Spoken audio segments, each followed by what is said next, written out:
I used to believe that the scariest stories were the ones that announced themselves immediately, the ones where something clearly wrong happened right away. But the truth is that the most disturbing experiences creep in slowly, quietly, disguising themselves as routine until you realize too late that you've been living inside something unnatural for a very long time.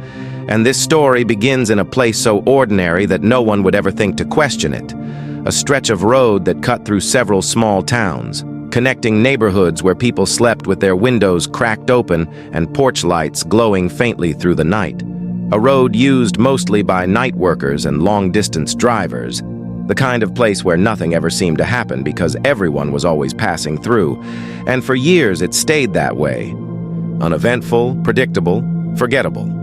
Until a pattern began forming that no one noticed at first, because nothing about it felt dramatic enough to be dangerous. The first strange report came from a man who worked overnight maintenance at a factory outside town. He told a co-worker that every night on his drive home, he passed the same parked car on the side of the road, always in the same spot, always dark, engine running, headlights off. And at first he joked about it, said, maybe someone liked the quiet out there, but weeks passed and the car never moved, never changed. And then one night it wasn't there. And that should have been comforting, but instead he felt unsettled in a way he couldn't explain, like something had noticed him noticing it. Not long after that, he stopped showing up to work. His phone went unanswered. His house was locked, his car parked neatly in the driveway. Nothing stolen, nothing disturbed, just silence. Police said he likely left town, but the people who knew him felt that explanation didn't fit, because he wasn't the type to leave without telling anyone. And then a woman who worked nights at a call center mentioned something similar. She said she always felt like someone was behind her on the road home. Not close enough to be threatening, just present. Maintaining distance no matter how fast or slow she drove. She said sometimes her radio would cut to static at the same point every night. Sometimes her phone would lose signal completely. And once she laughed it off, saying it was probably just a dead zone. But then she started receiving messages after she parked. Messages from unknown numbers that said things like, "You left your lights on," or "Someone needs to speak with you before morning." Nothing alarming, nothing aggressive, just enough to make her pause, to make her hesitate before getting out of her car. She never responded to the messages, but one night she didn't make it home. Her car was found parked exactly where she always left it. Doors locked, phone inside, powered off. Neighbors said they didn't hear anything, didn't see anyone, and that's when fear began spreading quietly through the night workers in town. Not openly, not with panic, but with whispers. People comparing notes, realizing they all noticed the same things but never said them out loud because none of it sounded serious enough on its own. Always the same stretch of road, always late at night. Always something just slightly off, but never enough to call the police. And that's what made it terrifying. Because whatever was happening relied on that hesitation, that instinct to ignore discomfort. Months passed and reports increased. More people described the same parked car, the same feeling of being observed, the same sudden loss of signal. Some mentioned seeing a figure standing near the road just beyond the reach of their headlights, never moving, never waving, just present, like it was waiting for something. And then the disappearances continued. Always clean, always quiet, always without evidence. Authorities investigated but found nothing concrete.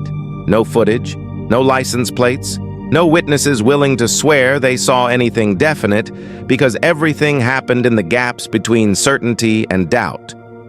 Until one night someone stayed, a security guard named Thomas, who worked at a warehouse near the road. He finished his shift later than usual and noticed the parked car again, closer this time, positioned so he would have to pass it. His instincts told him to keep driving, but curiosity and exhaustion blurred that warning. He slowed as he passed, and for just a moment he saw the interior illuminated by the dashboard glow. Empty. No driver, no movement. Yet the engine was clearly running. He felt his chest tighten, and then his phone buzzed with a message from an unknown number saying, "You should stop. Your car isn't safe." It felt personal, immediate, designed to create urgency without fear, and instead of stopping, Thomas accelerated, drove all the way home without looking back, locked himself inside, and didn't sleep. The next day, he reported everything, and investigators finally began to understand that whatever this was, it wasn't impulsive, it was deliberate. It studied behavior, exploited trust, and thrived on familiarity. Days later, another night worker came forward saying they had responded to one of the messages weeks earlier, that they had stopped their car, stepped out to check something they thought was wrong, and only left because a passing vehicle interrupted the moment. They said they never saw anyone approach, never heard footsteps, but felt an overwhelming pressure to comply, like the suggestion itself carried weight, and that detail unsettled investigators more than anything else, because it suggested control without force, influence without confrontation, the kind of threat that doesn't need to chase you. Only wait for you to come closer. After that, the sightings stopped.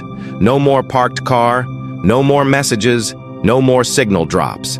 Just an abrupt end, like whatever had been watching decided it was time to disappear. But the damage was already done.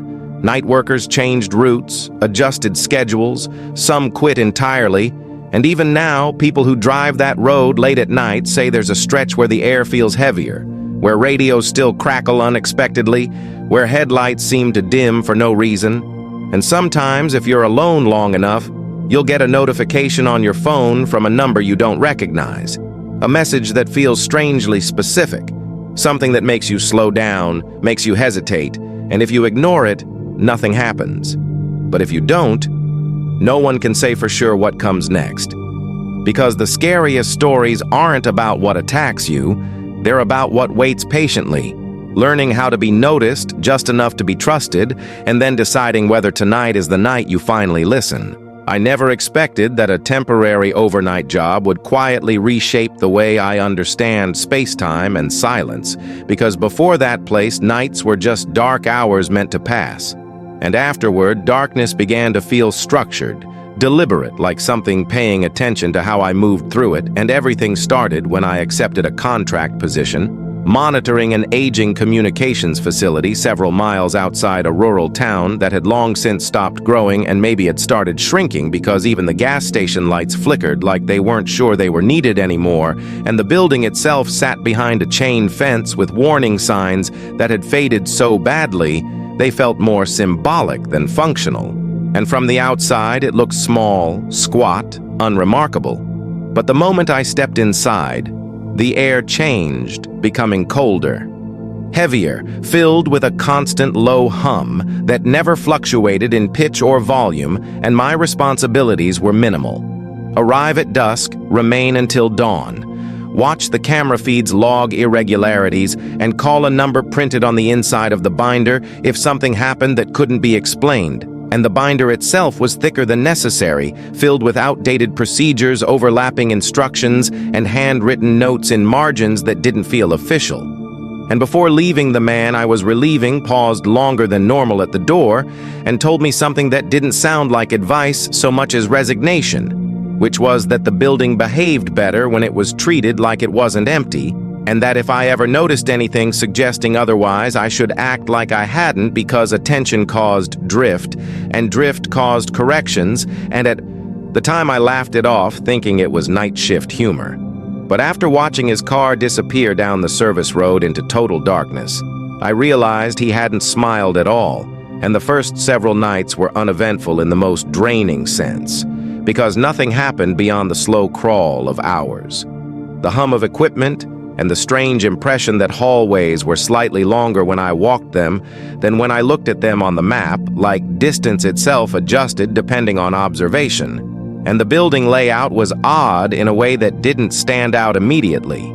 Corridors branching at angles that didn't always match the floor plan doors numbered out of sequence, and several camera blind spots clearly marked but never explained, and I told myself there had to be technical reasons for all of it until the night. One of the hallway feeds showed a door where none had existed before, and what unsettled me wasn't just the appearance of the door, but how ordinary it looked, plain unmarked. slightly darker than the surrounding walls, worn in a way that suggested age rather than use. And the moment I noticed it, I felt an instinctive pressure in my chest, like I'd interrupted something mid-process, and I remembered the warning logged. The time looked away and forced myself to focus on another feed, and when I checked again, the door was gone, replaced by bare concrete, exactly as it should have been. But the unease didn't leave, and from that night on, the facility began behaving differently, in ways small enough to ignore, but frequent enough to accumulate clocks drifting by minutes, radios activating on dead channels, cameras, desynchronizing by seconds, and every anomaly occurring near a blind spot. And I began to notice a pattern. The door never appeared in fully visible areas. It always positioned itself just outside complete observation, like it was aware of where it could be seen and how long it would be watched. And when I began altering my routines, taking different patrol routes, stopping longer in unused corridors, avoiding certain screens entirely, the door responded by appearing closer to paths I favored and farther from ones I avoided, and it dawned on me slowly, uncomfortably, that this wasn't random behavior, but adaptive behavior, like something modeling me and refining its predictions, and that idea alone might have been enough to quit, but the pay was good. And isolation has a way of normalizing the abnormal, and one night, while reviewing archived footage, I saw something that made my hands shake because I saw myself on a monitor. Standing in a corridor I hadn't visited yet, staring directly into the camera motionless, and when I checked the live feed, I was still seated in the office and the timestamps didn't align, and the image lingered long enough for me to notice details that didn't match memory, like my posture being too precise, my expression neutral in a way that felt studied, and from that point forward, sleep became difficult because my dreams began echoing the building. Endless hallways, doors that slid silently into place behind me, and always that same unmarked door appearing just ahead. No matter how I turned, and the sense that something was waiting for me to behave in a way it already understood, and over time the building began communicating more directly, radios crackling into near words, intercoms activating without sound, lights dimming when I hesitated too long in certain areas. And then one night the intercom spoke my name, using my voice, my cadence, my tone calmly explaining that predictability reduced instability, that deviation introduced noise, and that noise disrupted equilibrium.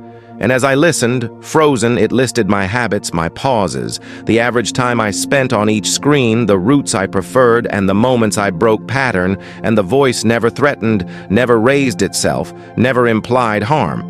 It simply corrected like a system flagging inefficiencies, and then every monitor switched to the same feed showing a hallway.